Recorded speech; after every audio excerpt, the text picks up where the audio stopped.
Hello students, we have already read and understand part 1 of chapter 2, that is the gift of chappals.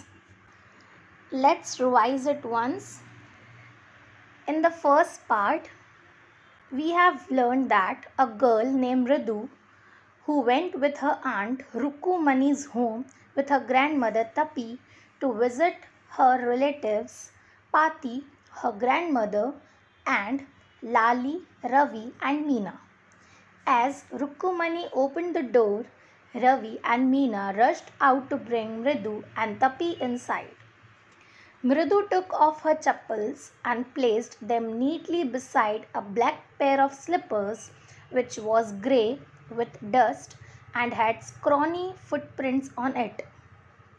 Before she could ask or even wonder whom the chappals belonged to, Ravi dragged her to the backyard.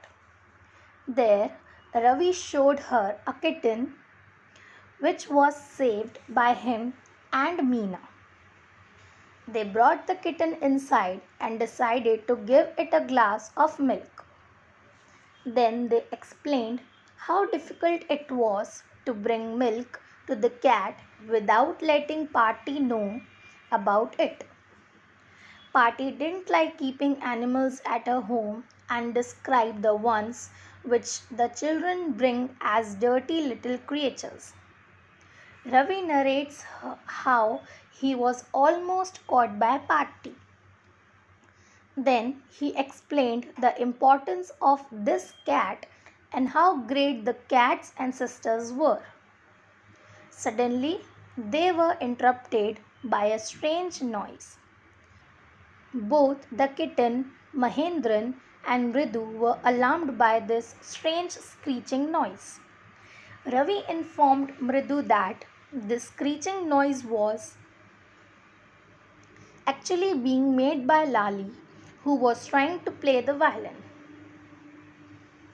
The three kids looked through the window and saw Lali playing the violin. Now let's read and understand part 2. Mridu crept up to the window. Lali was sitting a little distance away, awkwardly holding her violin and bowstring, her elbows jutting out and her eyes glazed with concentration. In front of her, with most of his back to the window, was the bony figure of the music master.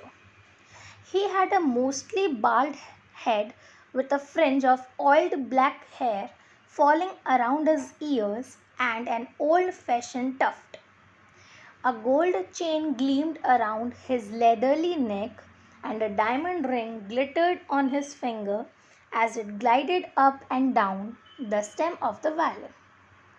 A large foot stuck out from beneath his gold-bordered waistee edge, and he was beating time on the floor with the scrawny big toe. In this paragraph, crept means moved slowly and noiselessly. Awkwardly means weirdly. Bowstring is a stick-like piece of equipment which is used to play the violin. Jutting means sticking out further than the surrounding surface. Glazed means filled. Concentration means focus. Bony means skeleton-like. Fringe means the part of hair that is cut so that it hangs over your forehead. Tuft is a small amount of hair growing together.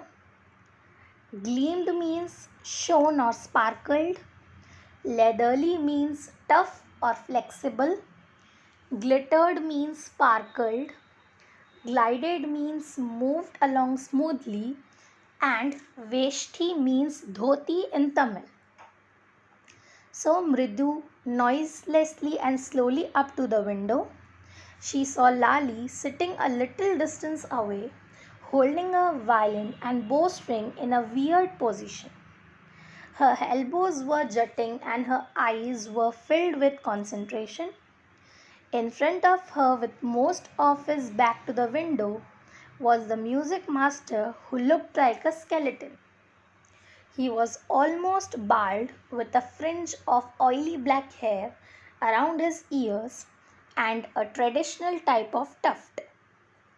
There was a shiny gold chain around the master's leathery neck.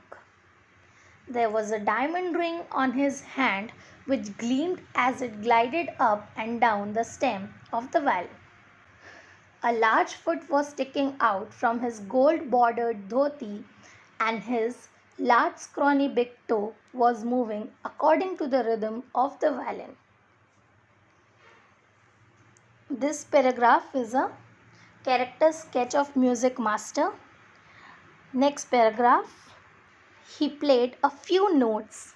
Lali stumbled behind him on her violin, which looked quite helpless and unhappy in her hands. What a difference! The music master's notes seemed to float up and settle perfectly into the invisible tracks of the melody.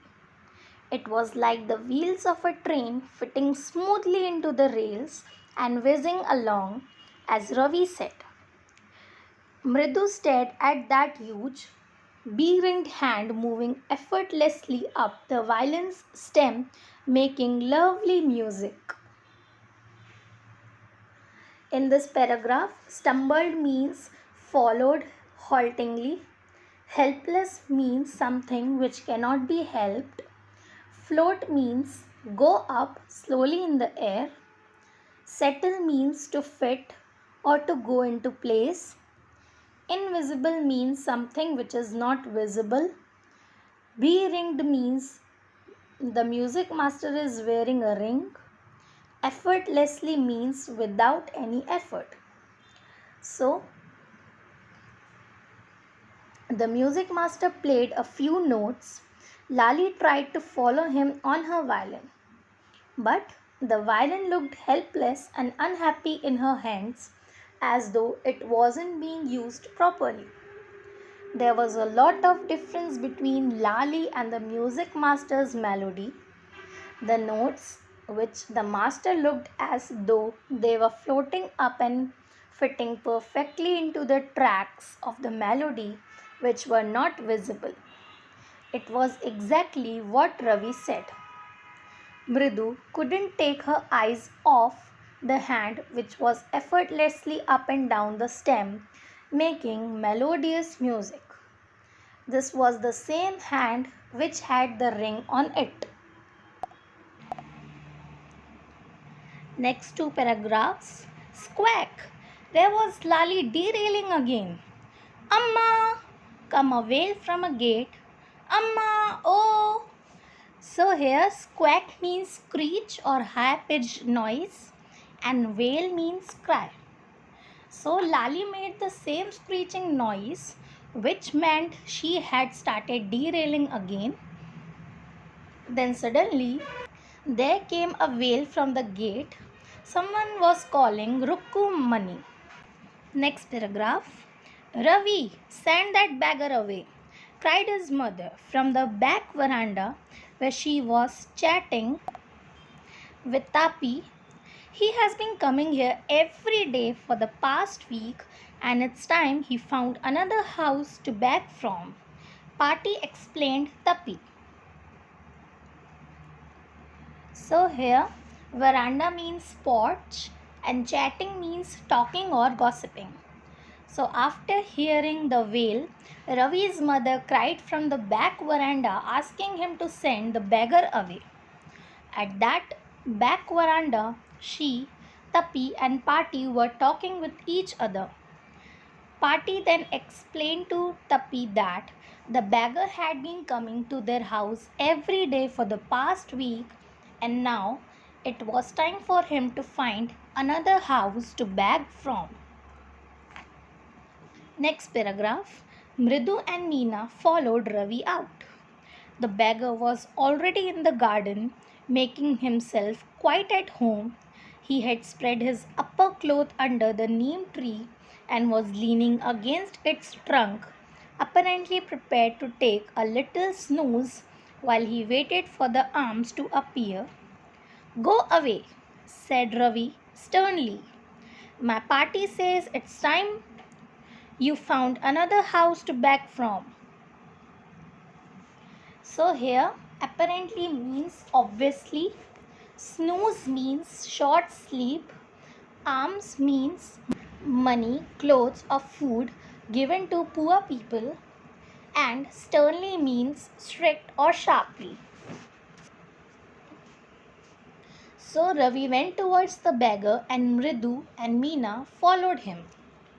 The beggar had already started becoming comfortable in the garden. He had spread his upper cloth under the neem tree and was leaning against the tree trunk. He was preparing to take a little snooze while he waited for someone to give him alms.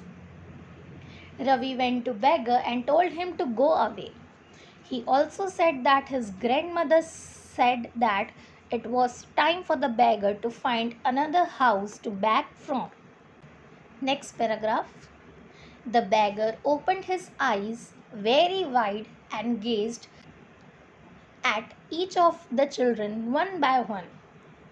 The ladies of this house, he said, at last, in a voice choked with feeling, are very kind souls. I have kept my body and soul together on their generosity for a whole week. I cannot believe that they would turn me away. He raised his voice. Amma! Amma! Oh! Said his wail might be, but it certainly wasn't feeble. It began in a deep, strong rumble somewhere in his withered belly and came booming out of his mouth with its few remaining teeth stained brown with beetle chewing. So, in this paragraph, gazed means to look at something for a long time. Choked means filled with feeling which were making him sound choked. Kept my body and soul together means managed to stay alive. Generosity means the quality of being generous or giving. Feeble means weak. Withered means something which was weak and dead like. Booming means echoing. Beetle chewing means a type of smokeless tobacco. So after listening to Ravi, the beggar opened his eyes and gazed at Ravi, Meena and Mridu. Then he said that the ladies of the house were very kind. It was due to their generosity that the beggar was able to stay alive. He also said that it was unbelievable that they wouldn't give him any alms and turn him away. He said this in a choked voice. He then raised his voice and cried for Rukumani. However, the wail was not feeble. It started in deep, strong rumble in his withered belly and came booming out of his mouth. The few remaining teeth he had were brown in color due to beetle chewing. Next paragraph. Ravi, tell him there is nothing left in the kitchen, said Rukumani, and he is not to come again. Tell him that. She sounded fed up. Ravi didn't have to repeat it all to the beggar. What his mother said had been easy for them all to hear. There under the neem tree, the beggar sat up and sighed. Here, fed up means tired or unhappy. So Rukumani told Ravi to tell the beggar that there was nothing left in the kitchen for her to give the beggar. Also, she told Ravi that beggar is not supposed to come again. She sounded fed up. However, there was no need to repeat this to the beggar. Rukumani has said it so loud that everyone could hear it clearly. So the beggar sat up and sighed. Next paragraph. I'll go, he said wearily. Only let me have a rest here under this tree. The sun is so hot, the tar has melted on the road. My feet are all. blistered. He stretched out his feet to show large, pink, peeling blisters on the sole of his bare feet. Here, wearily means tirely or exhaustedly. Tar is a substance which is used to construct road, and blister means boils or bubble on the skin from burning or rubbing. So here the beggar said that he would go, but after few minutes rest. He then explained that the sun was so hot that the tar had melted on the road and his feet were already blistered. He then showed the blisters to the children. Remaining chapter we will read and understand in the next lecture.